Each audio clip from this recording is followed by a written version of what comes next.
No. It's not good. We beat our record for the hottest day of this month. And it was 96 degrees yesterday. I was telling Dr. Fairfax that when I was born and raised in Chicago. My first week in Arizona, it was Arizona beat their record for it was like 5 or 6 consecutive days of 115 plus. Oh, wow. Oh, yeah. Yeah. So, yeah. It's dry. Well, yeah. It's a dry. Yeah. People always do that to me.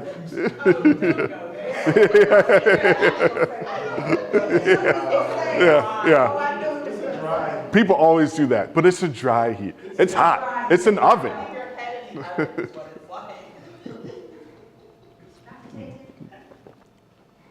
Good morning, everyone. So my name is Harty, and I am bringing the opening remarks. I just want to say welcome. Thank you for being here. Thank you to the Black History Committee for putting this forum on. And this is being sponsored by the Edwin R. Strong School of Social Work. We're starting out with a graduate roundtable this morning, and then we will reconvene at 12 o'clock. And so we will next have some remarks from the dean. Thank you, Dr. Tate. Good morning, everyone. Good morning. I want to just come to you this morning and talk a little bit about the talk that we're about to hear from Dr. Justin Harty from the School of Social Work at Arizona State. The whole idea of the graduate roundtable is so that our students can come together to listen about current issues or topics that are impacting communities in which we work in or where our students are placed. This gives our students who are here today an opportunity to not just look at it from a very surface level, but look at it from a very grounded level in terms of critically examining the issues. So sometimes we kind of get caught up and say, oh, this is this issue, and we look at it very one-dimensionally. But this type of talk this morning that we're here for, it allows us to go a little bit deeper into this subject matter. And so it helps us to look with various lenses, through our cultural lens, through our historical lens, things of that nature. So hopefully you will gain a lot, and I'm glad this is being recorded because this is something that we can use as a teaching tool for our students, especially with the critical times that we're in. Too bad we didn't have more people to come and join, but we have what we have, and we're going to enjoy the talk. So again, just wanted to frame this program within the confines of being able to critically examine or use analytics to examine this particular issues that we're going through in this country in terms of being divided. So everyone sit back and enjoy. I do want to thank the Black History Month Committee, which Dr. Tate is one of our new assistant professors, who stepped right in under the careful watch of Dr. Colita Fairfax, who has been an advocate for having Black History Month, having the School of Social Work represented for Black History Month. In her absence, I would like to thank Dr. Khadijah Miller, who's also a big proponent of the School of Social Work having its own program, putting its own. And I'd like to thank the students for coming out to just listen and to absorb what's going on here. So on behalf of our president, Dr. Vaughn Gaston, our provost, Dr. Vaughn Fulton, Dr. Harty, I want to welcome you officially to Norfolk State University and the School of Social Work. Be whole. Thank you. Green and gold. How you all doing? My name is Emmanuel Williams. I'm an undergrad student here at Norfolk State University. Before we bring out our special guest, I want to say some accomplishments that he has also done. Dr. Justin Harty is an assistant professor in the School of Social Work. He comes to ASU from the University of Chicago Town Family School of Social Work, Policy and Practice, where he earned his doctorate. He earned bachelor's degree in psychology and philosophy from the University of Illinois at the Urban A campaign in 2011. He received his master's of social work with a concentration in children and families from the Jane Addams College of Social Work at the University of Illinois in Chicago in 2013. After earning a master's degree, Harty worked for 3 years as a foster care worker in Chicago. He is a licensed clinical social worker, serving child welfare involve fathers and provides fathers-focused trainings to child welfare, foster care, and family strengthening agencies around involvement and engagement.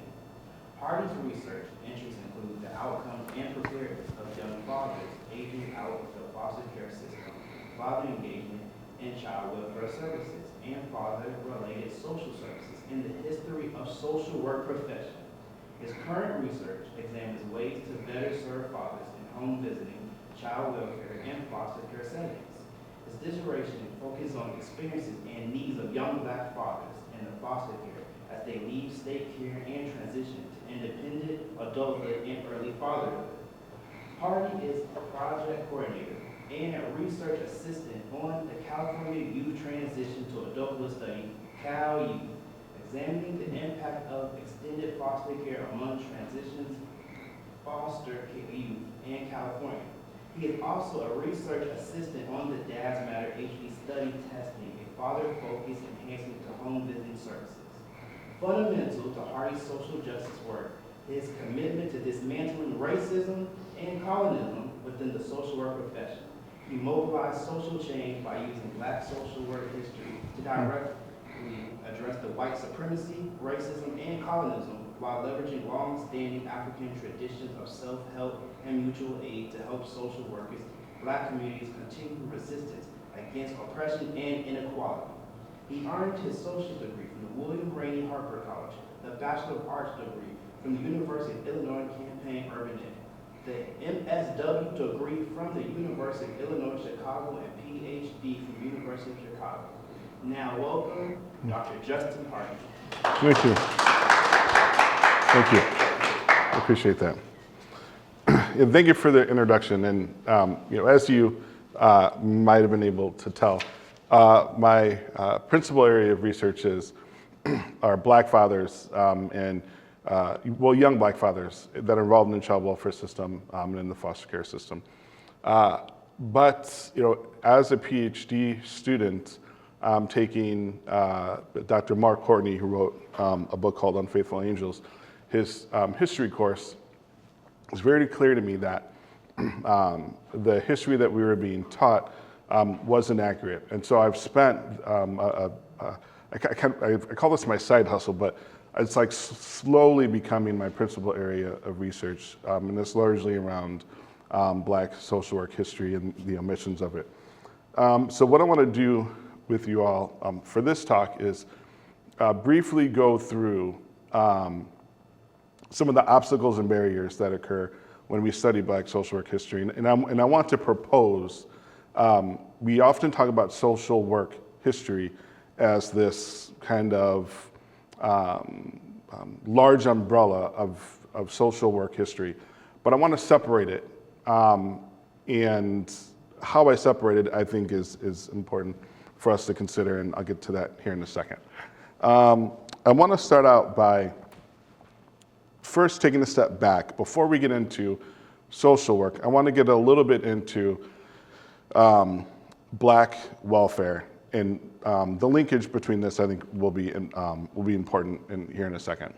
I think it's important to recognize that in history we have a lot of revisionist tendencies that overlook or downplay the significant contributions and struggles within Black social work history that perpetuate a skewed narrative that fails to acknowledge the agency and resilience of Black individuals in communities. Falsification of facts, driven by societal shame or discomfort, can often obscure systemic injustices and persistent challenges. And I think that this quote here from Du Bois really gets at how in American history we really kind of falsified facts that paint the U.S. In an effort to paint the U.S. in a more favorable light. And my argument is that when we talk about social work history, we do the same thing with Black social work history. I think that neglecting to accurately revise and document the history of Black social work can further perpetuate systemic biases, reinforce distorted narratives within the profession, and hinder efforts to address inequalities and provide culturally responsive services to diverse populations. I think by revising Black social work history, the profession can gain a deeper understanding of the historical context and systemic challenges that Black communities face. And I think that one way that we can do that is by separating out American social work from Black social work. And I want to kind of center on this idea of American social work. It's not a term that I came up with, but it's a term that I consistently saw when I was researching social work history. So these two researchers, LaQuette and Tomczak, went out to find where did the term social work come from. And they linked it to church work. The men in the church were doing church work, where the women that were working outside of the church in the community were doing the social work, the work in society. And so that is the first time that we see the term social work. But they raise a critical limitation, that they've linked the definition of social work to Europeans. They did not make a direct connection to early Black or African American communities, which in my opinion, and which I hope to build a case for, that Black social work is really Black self-help and mutual aid. In that regard, far predates American or European social work.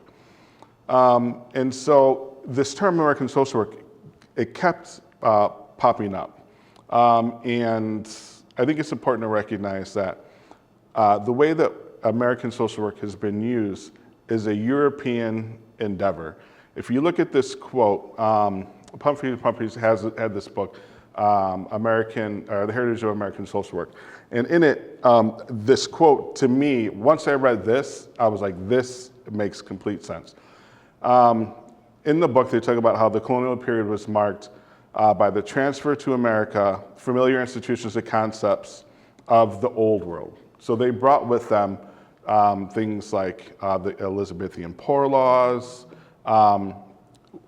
So literally, the colonists brought it from Britain, the UK, England, to the US. And then if you look at the bottom part that I highlighted, it says, but once the colonists were past the initial period of settlement, they unquestionably brought into operation the established laws and customs of the homeland for meeting the needs about them. So clearly that is, when we teach social work history at predominantly white institutions, that's the lineage that we keep. And I think with that in mind, it makes sense why we see Black social work history omitted, because it's not part of that lineage of social work. And I think that, if we term the dominant narrative of social work history in the US as American social work, then the history of exclusion and omission of Black social workers becomes understandable, because we're talking about a different type of social work lineage. And so I think it's striking to note that while many social work histories trace their origins back to the English poor laws, like this quote from Martin, the Martin and Martin text, they often overlook the rich traditions of mutual aid and support within Black communities and critical points in Black history. If you need further evidence of this term American social work, when NASW apologized for the atrocities that it's committed against communities, they use the term American social work in it. So I think that we're onto something with calling American social work something different than Black social work. So if we're going to use the term American social work, I think to delineate a social work history that is rooted in European social work, what would it look like if we had a term Black American social work? If we looked at a lineage among Black populations, what would that look like? And thankfully, we have a whole host of research that has already taken that approach. And so, let's look at some possible definitions. In Sheely's text, Black social work involves African American social workers using specific strategies to address the social and psychological challenges of African Americans towards meaningful change. Dr. Fairfax uses the term American personhood to offer a modern framework for social workers who seek to move beyond traditional cultural competence and appealing for work with African communities. And then Dr. Shealy, in his Afrocentric paradigm, critiques European Eurocentric models by emphasizing African cultural values and experiences of African Americans, advocating for culturally competent social work practices. If we're gonna be using the term Black American social work, I think we have to extend what we view social welfare institutions and acknowledge that for example, the Black Panthers and their 10-point program are clearly, I want to say it's Black social work. I want to say it's Black social work. I don't want to say it's social work. And so, sorry, one thing I should have said in the beginning. When I use the term social work, I use it in two different ways, and I'll articulate what those two ways are. I talk about social work as the kind of noun, like the profession, and social work, the verb. And so if you look at social work, the verb, Black communities were doing social work, if that's what you want to call it, long before European and American social work. And so I think that the Black Panthers are doing social work, the verb, and there's nowhere clearer to me than the 10-point program. And I think that if you look at the 10-point program, these are things that social work today maybe contains goals that I think we really aim for.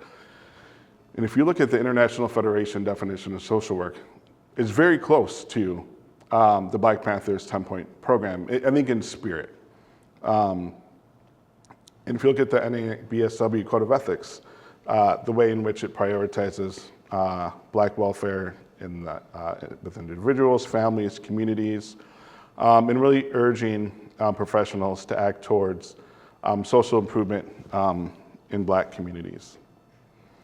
I think also Howard University's School of Social Work's Black Perspective Guiding Philosophy, I think it's also in a spirit of a definition, or at least a conceptualization, of the importance of Black perspectives in social work education. Okay, so I just want to pause here for a second. And so what I've done so far is I wanted to separate out Black social work or Black American social work from American social work as a kind of like conceptual exercise. But I want to look at, or at least now demonstrate, what that's looked like over a few eras. And so I'm going to briefly go through this. I'll go through more eras in my talk, but I just want to highlight the ways in which Black social work has operated in America during specific divisive times. And I want to end with what I think are some takeaways, some lessons that we can learn for today in this current divisive time. One thing I think, so I teach a social welfare history class, and one thing that I'm often concerned with is where I teach and where I got my PhD from, it was clear to me that students of all colors not only had, they didn't have a good grasp of Black history, but they didn't have a grasp of history generally. And so what I want to do here is just briefly go through, for each era, I'm gonna just quickly go through like what was happening at the time, because I think it's important to historically know what was going on, what Black social work looked like, and I'll kind of wrap it up with going over some major themes. So I want to start with the Reconstruction era, specifically the Freedmen's Bureau, which was established as a beacon of hope amidst chaos in post-Civil War. And it's crucial to recognize that Black individuals played key roles in its operations, not just as beneficiaries, but as active agents, from providing critical social services, for advocating for civil rights. Black Americans were foundational to the Bureau's mission. The resilience of the Black community in working within and beyond the Bureau underscored a collective effort towards empowerment and self-determination. And so reflecting on the Bureau's legacy, it's evident that its impact was significantly shaped by the contributions and leadership of Black individuals. During the time, clearly resettlement was an issue. Black leaders and Black communities played pivotal roles in navigating this new complex landscape of land ownership and employment opportunities. During this time, they established self-sustaining communities that exercised profound resilience and growth agency as well. And these efforts highlighted a collective determination to forge paths towards economic independence. Also, Black educators and entrepreneurs emerged as vital figures in these resettlement efforts, offering guidance and support to newly freed Blacks. And so here, the contributions of Black individuals in resettlement activities underscored, obviously, a deep commitment and communal effort in economic self-reliance. And I should have, for those that aren't aware, so when we talk about the Reconstruction era, this predates the social work profession here in the US. And so clearly, these are social welfare efforts that I think closely align with social work. And then we have Black social services, Black nurses, doctors, social workers at the forefront of delivering medical care and social services. They provided legal aid, family reunification, and welfare support, largely through the distribution of food, clothing, and shelter for those who needed it. Black-led education at this time, I can't think of any more profound social work or social welfare initiative than the Black educators who were, a significant proportion were formerly enslaved, were instrumental in establishing and teaching in schools for freed men, freed women. Their commitment to literacy and education paved the way for future generations, the support by teachers, literacy programs, all of these clearly had long-term impacts. Black churches, of course, at the forefront of not just being places of worship, but also being hubs of spiritual, emotional, social support, helping to knit together these communities during some pretty troubling times during the Reconstruction era. They spearheaded drive for education and literacy. The Black churches also laid the groundwork for empowerment, and largely through also an unwavering commitment to social justice, and in what would later position Black churches as being at the forefront of the civil rights movement. We often talk about freed men, but I can't stress historically, and I'll talk about more about this in my talk later today, but the role of Black African American women clearly permeated all of these eras. And this book is an amazing book that really gets into the role of freed women in the Freedmen's Bureau. And the significant role that they played is that that Black women, they had to navigate the complexities of dependency and agency skillfully, using the Freedmen's Bureau assistance to their advantage, yet they remained very critical and advocated deeply to address the limitations and conditions that were attached to being a freed woman. And so here they just weren't fighting for the right to work, but also the autonomy to decide the conditions of their new freed labor. And this stance was a powerful form of resistance against the backdrop of a society attempting to impose new controls over the rights of freed Black women. And these actions went beyond personal survival. They're instrumental in rebuilding the social fabric of the Black community post-Civil War. And I think it's important to note that a lot of their work was also a lot of their work. I think we see the kind of we begin to see the initiation of kind of a Black women's rights movement emerge that would continue to develop over time. And now I want to go on to the Jim Crow era. And so, sorry, I realizing that we're going to be a little bit short on time. So I'm going to quickly go through these. I've shared the slides with you all, but I want to save time for questions at the end. So during the Jim Crow era, Black women's groups were clearly among the strongest proponents of creating responses to systemic exclusions. They formed a pivotal network of support and empowerment for Black women, also Black families, and Black men.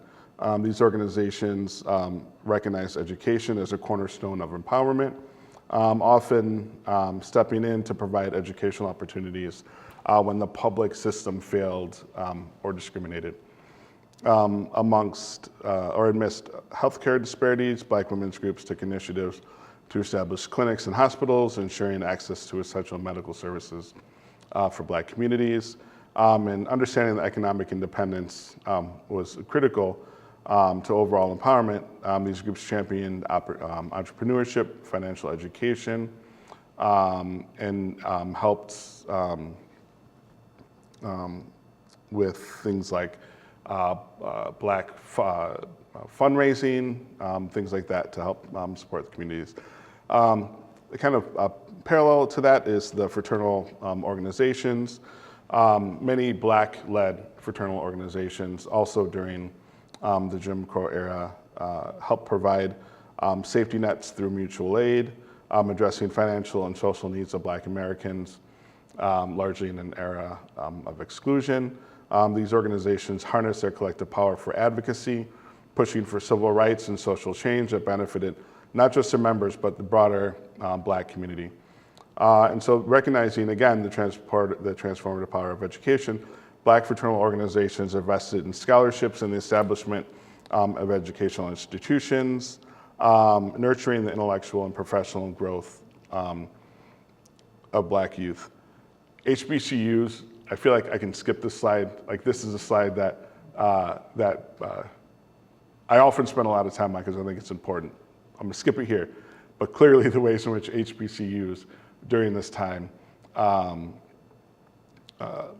were a guiding light with social work among Black communities, I don't think can be underscored. Black philanthropy.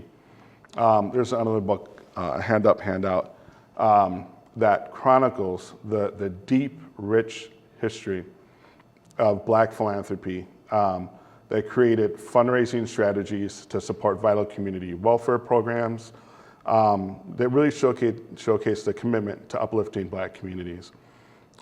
Through investments in community centers and services, Black philanthropists have played a crucial role in fostering a sense of unity, belonging, and resilience, emphasizing the importance of nurturing future generations.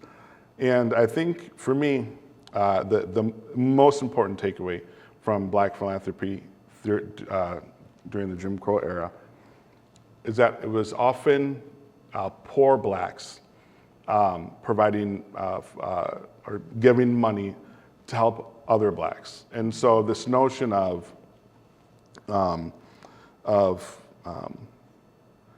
mutual aid, I think, is nowhere clearer, in my opinion, than in Black philanthropy. We also, during the Jim Crow era, see the onset of parallel systems of social services. So in the history of social work, there's a charity organization societies, and the settlement house movements. They often did not serve black populations, like the Hull House did not have black clients. They had black workers at the Hull House. Jane Addams and the Hull House did not serve black populations because at that time, the Hull House was in Italian immigrant population. And so in response to not having social services tailored to them, black communities created black settlement houses and black charity organization societies. Here clearly, and this is the part that I kind of struggle with, I'm still trying to figure out. When we talk about black social work history, are we talking about a lineage of, is it social work history, or is it black history and black communities have adopted social work interventions, methods, approaches? And I think here is a perfect example of it. We see self-help and mutual aid, and then during this time, we see the adoption of social work practices. And so I don't necessarily know at this time if I would consider that social work history or black history with just another approach that they've used to help, or that we've used to help meet our welfare needs. Okay, so I want to transition to just kind of leapfrog to the Black rights movement. I'm going to quickly go through this because I feel like this is an area where students, at least when I teach, are a bit more familiar with. But I think I just want to briefly go through these. I think during the civil rights movement, the way in which black leadership became pivotal in championing equality, using strategic leadership, and challenging racial injustice is important to understand in the context of social work, because that is something that the profession for a long time has done for white communities, not necessarily black communities. And I want to be clear here that there are rich histories of white social workers stepping in during the civil rights movement. But I think as a profession, it took us a while to kind of make civil rights a goal that the profession was aiming for. And we're a profession of the people, meaning that during Jim Crow, social work in the South looked a lot different than social work in the North. And so this notion that the profession has always been kind of forward-looking, advocacy-based, and for black communities is not an accurate statement. So during the civil rights movement, I think it's the ways in which black social workers that were involved in these movements compelled the profession to move forward. And I'll get to NABSW here in a second. I don't think it can't be overstated or understated. Black social welfare organizing, the ways in which black social welfare focused on community initiatives, emphasizing self-help and mutual aid, collaborations between black social workers and civil rights groups was prominent during this time. And then we see a host of civil rights organizations that have recorded collaborating with black social workers. For example, the Black Women's Liberation Committee, NAACP, SNCC, SCLC, they all were collaborating with social workers. And largely what social workers were doing was connecting the profession to these social movements. I'm not going to talk about it here. I'll talk about it at the next talk. But that came with a set of consequences when we look at the Red Scare era during that time. Sorry, I want to get on to social work. The National Association of Black Social Workers, during this time, I think, had the most profound impact on black social work. NABSW, well, I should say, Black social workers began to compel the social work profession to take a closer look at what the needs of the Black community were. And I think that's nowhere nearly as apparent as when NABSW in 1968 had their list of demands that they took to the National Social Work Conference and were basically laughed, yelled at, and jeered off of the stage, where they walked across the street to the hotel and officially formed the National Association of Black Social Workers. And then that would continue through the Civil Rights Movement, through the Black Power movement. And so the ways in which Black social workers began to more critically critique American social work, and then bring in Black thought and infuse it into social work.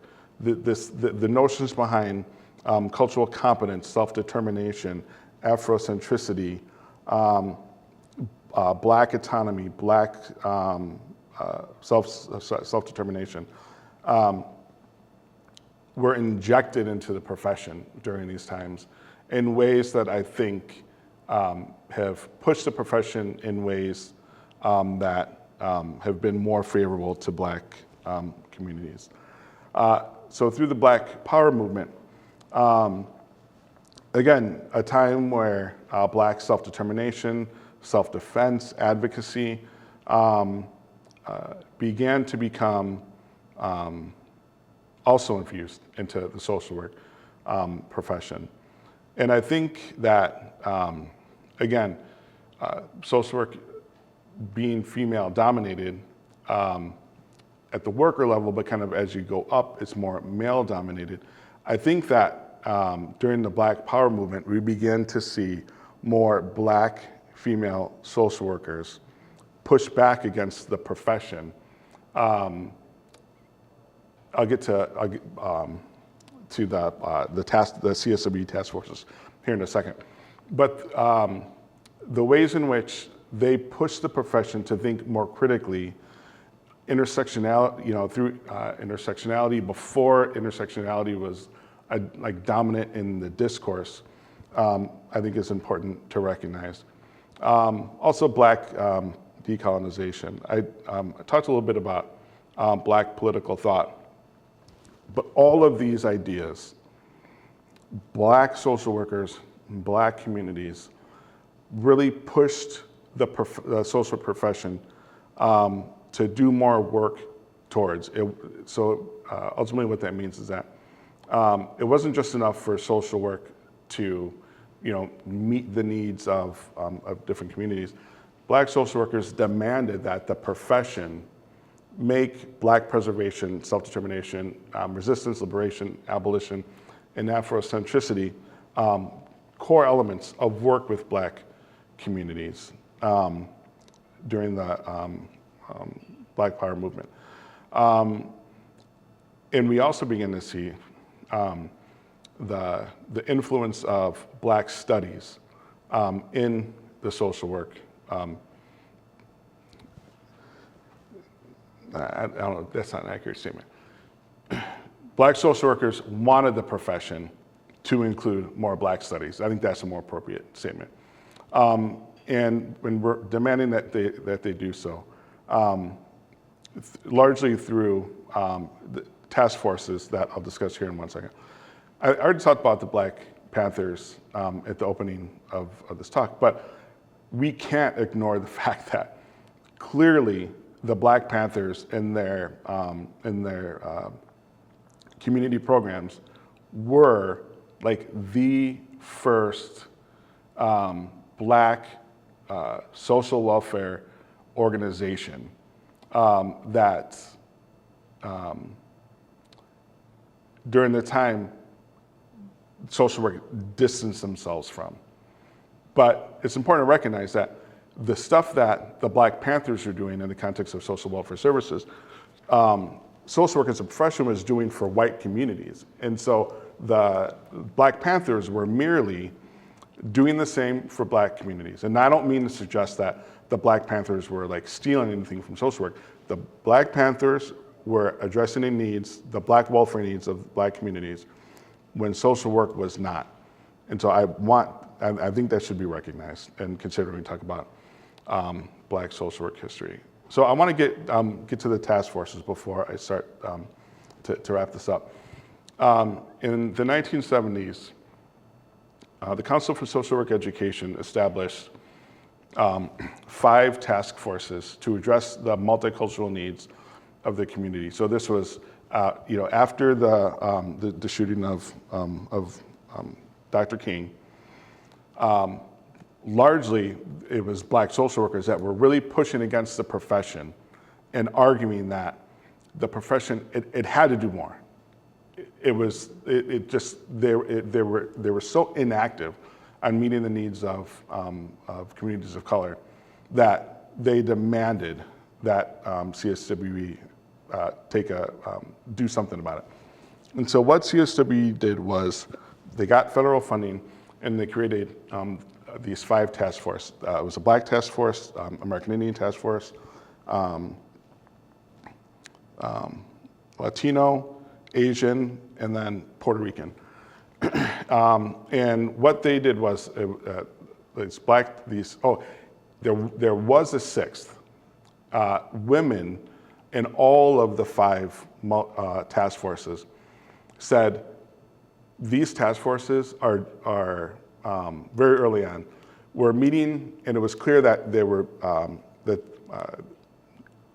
very paternalistic, and they were focusing on the needs of males. They wanted to form their own group, and CSW said no, like you have to stay within those groups. But they did profound work. Over a period of years, they set forth a series of what would be compiled into, for each of those groups, a task force report, and then a task force bibliography that was to be used in schools of social work. It was a grand effort, but unfortunately, once the rubber hit the road, their work was not used in schools of social work, it wasn't used in social work, and I think that now we still see that.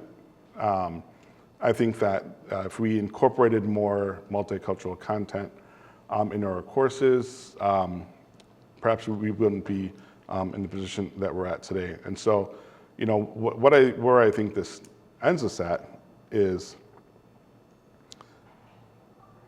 when it comes to Black social work history, I think now we're at a critical juncture where we've struggled with highlighting the contributions of Black social workers. A couple years ago, I put together, and that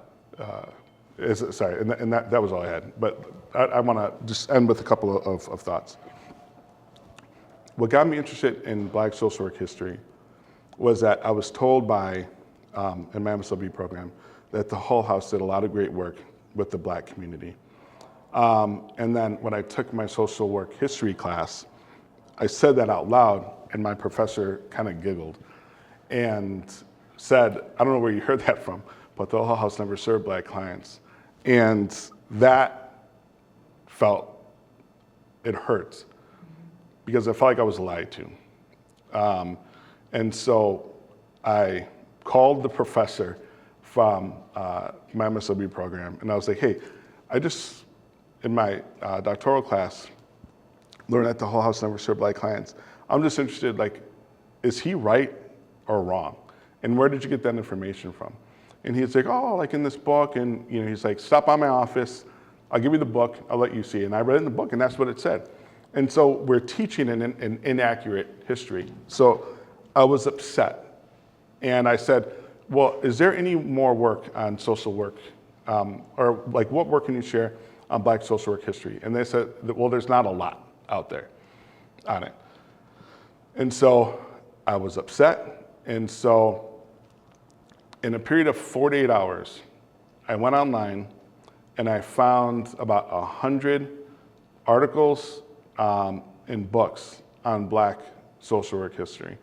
I put that out a couple of years ago, and it skyrocketed on Twitter.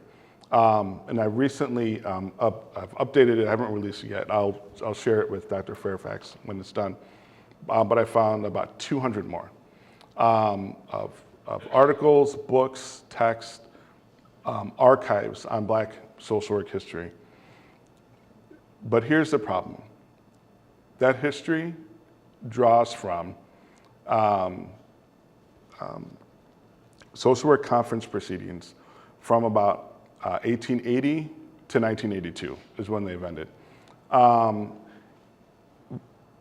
In social work history has kind of fallen out of favor in the profession. We often don't teach it anymore. And that is a problem in and of itself. But we've stopped contributing to the historical Black social work record. And that, I think, is the biggest problem we're facing today. Sorry, I thought that was the biggest problem that we're facing today.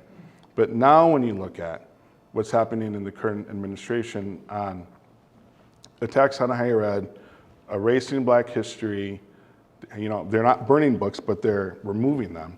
And my fear is that we're going to continue to lose that. And so here we're at a point in time that I think we really have to reckon with what we're going to do with Black social work history. If we're going to leave it as it is and just let it be a relic that we look at, are we going to build it up? Are we going to contribute to it? And for me, that's the biggest concern that I have. And the largest concern that I have for current social work students is that they're being taught an inaccurate version of social work history, but sans a few scholars like Dr. Fairfax that have done research on Black social work history, we have very little to draw from to correct it. And so I don't know what to do with that. It's a deep concern that I have, but I really hope that students today understand the importance of correcting that history before it's lost, or before we can't teach it anymore. Thank you.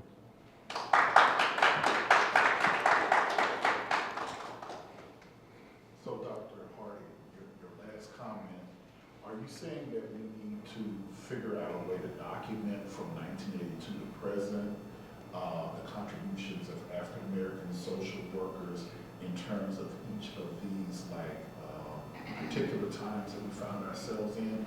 So maybe the Reagan era, moving through the crack cocaine epidemic, or take these times in history and to align it with social workers who were doing work to either help those communities at that time, or are you saying we need to document that there's no documentation of how Black social work impacted some of these particular times from 1982 to present? Yeah, I mean, that's one thing I'm arguing. I'm arguing that. I'm also arguing that when we talk about social work history, we often talk about the history of the profession, not people on the ground doing social work, the verb. Whether they are credentialed social workers or community activists, we have not documented their work. Absolutely, and I think that, that's the biggest problem of Flexner. I mean, Abraham Flexner, what he did to social work, he did to medicine like 3 years earlier. So Abraham Flexner had this talk at social work conference, and it was basically like, is social work a profession? Social work was like struggling to become a profession. And so basically he's like, a profession has X, Y, and Z. It has boundaries, it has credentials, and it has labels. And in an effort to do that, our profession cut out, I think, a significant proportion of Black people that were doing social work that weren't credentialed. And so our history takes off from the professionalization track. But when we talk about Black social work history, we also talk about it at the national level. And so Dr. Fairfax and I, when we were coming in here, we were talking about like local Black social work history. That is also an important thing that we have to collect. yes, it's important what happens at the national level, but you know, there will be untold people that have had profound impacts on social work, the profession, social work, the verb, that we will never know about. And that, I think, is the deepest harm of social work, the profession, taking a back seat to history.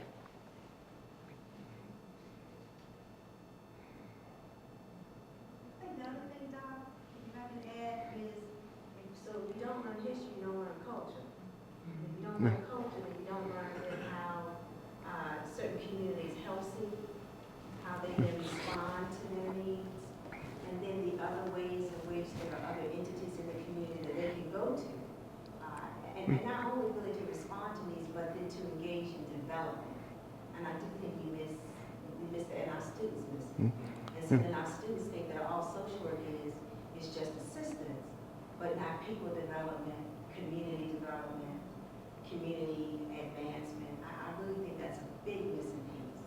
Yeah, absolutely. And I think, you know, to your point, another thing that Dr. Fairfax and I were talking about on the way in here was that people of color and social work's effort to address racism. I think social work has become so ahistorical that it's de-linked racism from colonialism. And if you have an understanding of history, you understand that you cannot address racism without simultaneously addressing colonialism. Colonialism comes first. Racism is a byproduct of it in an effort to maintain systems of colonialization. So when our profession, when social work makes these arguments that we need to decolonize our syllabi, or we need to address racism within the community, that's impossible. Are we talking about anti-Black racism? Are we talking about, because anti-Black racism is connected to settler colonialism or planter colonialism. If we're talking about anti-indigenous racism, that's connected to settler colonialism.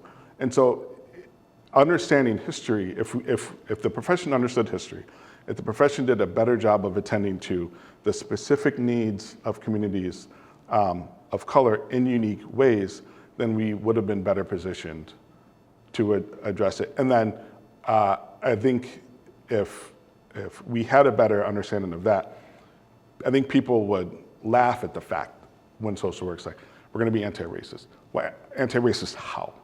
For who? And then how can you talk about anti-racism without talking about decolonialization in the same sentence? And so I feel like, but anyone that's taken Black Studies, Sociology 101, understands that, but our profession is completely lost that connection and lost sight of that. So, did you have a question? So I want to know, you speak about the history of Black social work, some inaccuracies in social history overall. You experience some pushback, and if so, how do you deal with it, address it? Yeah. Another thing Dr. Fairfax and I were talking about on the way in here was that I gave a talk on Black social work history a couple years ago at my institution, and it was Zoom bound. And I think for many white faculty members, it was an understanding that, like, this is something that isn't just history, like we're currently experiencing it. I think, so there's pushback from, in that regard, which I totally expect. Like, I know racist people are out there. I'm kind of glad that it happened, so people can see that this continues, and it's not a relic of our past. But the pushback I get from this is, isn't it all just social work history? And it's not. And I think I've received comments like that I'm being a bit divisive, in that I'm painting social work in a negative light. And I don't think I'm being divisive. I think that I'm being historically accurate. And I've got receipts that I've just showed you. I'm sounding angry, but because I'm thinking about these critiques of my talks. And I'm not trying to be divisive. I'm demonstrating to you how divisiveness has shown up in the profession. And so when I say Black American social work history, I'm talking about a very specific lineage of social work history that is not Eurocentric, that is not whitewashed, and I think that some people take issue with it. And another kind of pushback that I get is I take offense to contemporary efforts to go back and say organizations like the Black Panthers were a social work organization, because I think that they were doing social work, in my mind, the core essence of social work. But I don't think that social work, the profession now, deserves the right to associate the Black Panthers with it, when the Black Panthers were doing great work that the profession was not doing. And I think those are the biggest pieces of pushback. Thank you, first of all, for the presentation. I had not thought about this in a historical context, but burying lodges and those fraternal insurance kinds of things that the Black community formed during that era were truly about providing a service delivery to the clientele. And when I saw that, I thought about growing up in a community where there was a lodge for children, Black children, called the Love and Charity Lodge. And there were a lot of things that we taught there, but I now look at it like service delivery and social work. So thanks for, and I'll have to share that with Please. some of my kids who grew up in the neighborhood who are social workers, that we thought about what that community was providing at that time in that context. Yeah, absolutely. Please do. And that is the part that is the most difficult thing for me to sit with. The omission of Black social workers in textbooks and things like that and social work history. Okay, it's unfortunate. But what you've just described, to me, it's clearly social work. And if you don't write about it, or if other people don't write about it, it's gone. We will never know that. That, to me, is worse than, people can tell whatever history they want. Okay, you leave Black people out, fine. But someone else has to collect that and make sure that it's told. And one response that I forgot to the question of, what should we be doing with social work history? And I said, like, we have to go back and collect those histories like what you've just described. But also, like, what people are doing right now is important to document, because it's not history now, but pretty soon it will be. And if you're there in the moment, it's fresh, write it down, collect it, keep it, work with archives. In the talk I'm giving later on, I discuss the importance of archival work and decolonizing the archive. That is what we have to do for Black social work history. And I fear that because the Eurocentric profession, the historically Eurocentric focus on the profession has de-emphasized the need for social work history, period, but particularly among social workers of color and communities of color, I think is an atrocity. And that is the part that I take the most issue with. And there's social work everywhere. And it's just not at the national level, it's at the individual community level.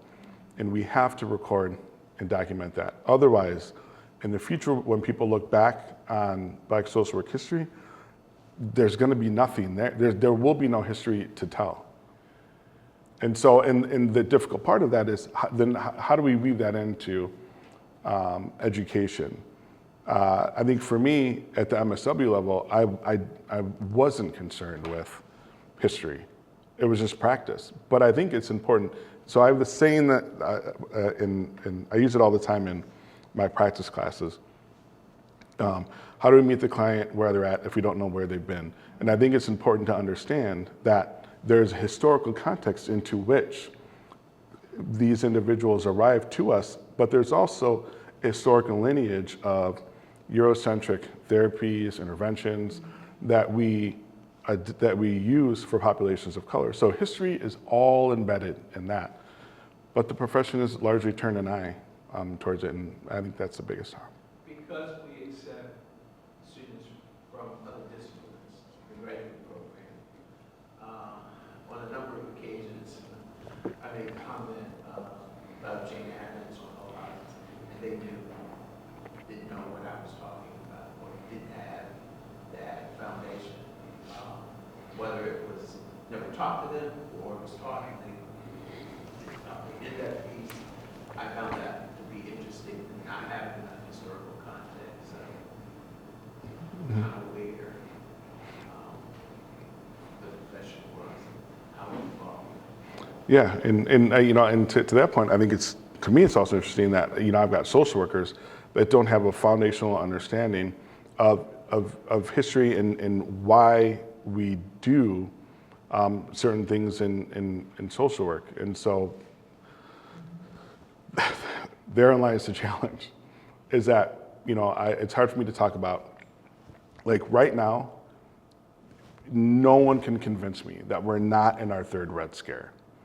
And if you understood the first two Red Scares, and particularly the Black scares, everything that's happening right now. So there's this phrase that history repeats. I don't like that phrase.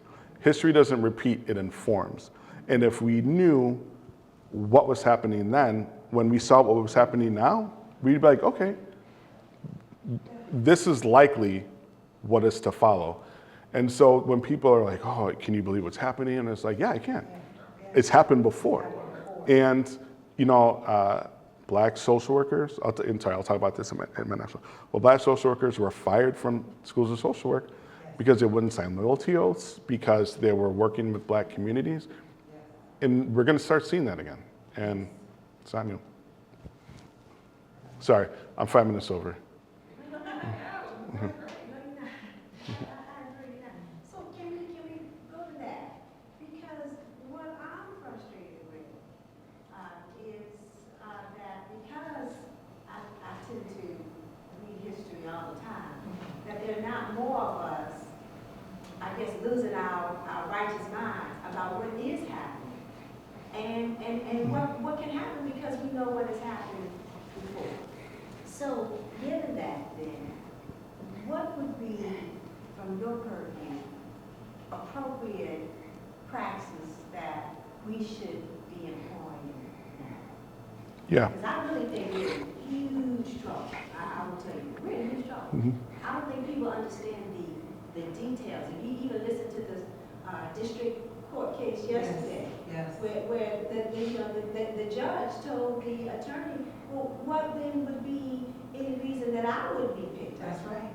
Yeah. So I really think we are really in serious dire straits, and I just don't think people, and I'm really struggling with our collective leadership, not really sounding the clarion call about what is really about to happen if there's some danger that don't get it. Yeah, thank you for that. And it's hard because I'm on the SWER board, and so it's challenging. We can't rely on professional social work organizations to do anything. Like historically, they have not, and I don't think now we should. That aside, I point to this. 50 years ago, NABSW took issue with social work licensure. They said that if you allow social work licensing to continue, there'll be racial disparities. That was 50 years ago, and it happened, right? And NABSW, they were doing a bunch of work to push back against, it's called the Model Social Work Licensing Bill. They're doing a lot of advocacy work to push back against it. Didn't work, it passes, and then 50 years, we have the very racial disparities that they talked about. I think of that whenever I think of contemporary social work, because I think another issue with social work history is that when it's an issue when we tell inaccurate histories, when we don't contribute to the historical record, but also when we don't leverage work that was done in the past to guide us now. For example, we can look back at efforts to, I think of 50 years ago, there were people just like us talking about issues, trying to work towards solutions, and then it fizzles, fades away, and nothing happens. That, in their minds, they were probably thinking, man, like we're doing amazing work. Like this is gonna totally change things. And if they would have known 50 years later that their work was for nothing, that I think is another atrocity. So I think what we can do now is look at our past to see what have we done in the past that we can leverage now. What's worked, what hasn't worked. Like we don't have to start fresh. We have this long lineage of work. So what I think we can do now is nothing. I think it's too late. But what we can start doing is start planning. If we had more social workers in macro work, which is the root of social work, I don't think that we would be in this position. And so what do? Do we say, oh, and that's Mark Courtney's book, Unfaithful Angels, is about social work's turn towards psychotherapy and away from macro social work. And 30 years ago, he said that if it continues in this way, social work's gonna be in a heap of trouble. And that's where we're at now. And so I think we can be forward looking and think, we need to do more macro work. We need to get more social workers in political positions of power to confront these things. But we put ourselves in the position where this ball is rolling out of control. Very quickly, my dissertation chair was the Dr. Jerome Shirley. Oh, So very familiar. So I will say this, our dean is not here, and I will say it if he wasn't here. We recently changed our curriculum, right, to just MSW program director. The emphasis, those advanced generalists and people can become clinicians and practice people, yeah. However, what's added more is macro. Mm-hmm. Literally, because you can see the need. In fact, the students, we have 2 MSW students here right now, they're asking for more. Many of us are involved in grassroots because we know. I remember one student brought it up to me. She said, Dr. Levels, do you remember when the Muslims, do you remember that when they came to DC? And my mom talked about, because her mom is not Jewish. And was that social work practice? We were separating the two. Like the Black Panthers, great, they took some social work. So I would have to say I am more hopeful than I was before. I'm also working at an HBCU school. Mm-hmm. So free-ish in a lot of ways. And I have hope that I see some of the students, because everybody's not at the same maturation level. Myself, went straight through school. You don't really see. They're seeing a lot of things in real time and asking questions. And we have eminent scholars. Dr. Fairfax, anytime you ask her, this, that. Dr. Shirley was predicting this moment in time back then when I was in graduate school. And I had a PhD program in our social welfare policies class. He predicted this very moment. That's crazy to me. Absolutely. And I know we have to go, so let me just make one last comment on that. Another thing that Dr. Fairfax and I were talking about on the way here is the importance of social work historians. Absolutely. And so when we were driving up here, she was like, oh yeah, this is this building, that building, that building. I just wrote a paper on the history of the formation, the early formation of the Minority Fellowship Program with Dr. Shealy and Aristoteles Francis. And having them in that room on the phone. We had, we're talking about old school. Araceli Francis doesn't do Zoom. She only talks on the phone. And so being on a three-way call with them and just hearing them like walk a problem back decades is astounding to me. Facts, people, times, locations, and like I couldn't take notes fast enough. But they're aging, right? The profession is going to lose them. And honestly, I don't think the profession cares because it's people like that that have the knowledge to critique and push back against the profession.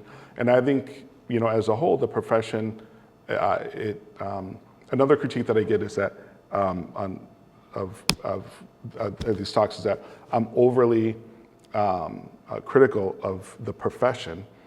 And I am, because everything that you read about the profession is always all the good that we do. Yeah. Well, we've done harm. I wrote an article on social work during divisive times where I trace, it's on the Social Welfare History Project. It's like an op-ed or something, I don't know what you call it. But I trace times in a bunch of eras where social work fell on the wrong side of history. And it's happened at every era, because we're professional people. And I think that we have to recognize that. And so I really hope that social work students, faculty, and administrators really start to think about the importance of history. But that's another problem of contemporary times, is that pretty soon, we're not just losing history, we're going to lose our ability to even teach it or talk about it. And that is problematic to me. And so any work you can do, like what the organization you're talking about, like getting it down on paper and sharing it, like to me, those are like little forms of resistance. And we have to do it because pretty soon it's going to be out of our control. Harty, we're so glad you're here with us. Thank you. Of course. Yep. Thank you. We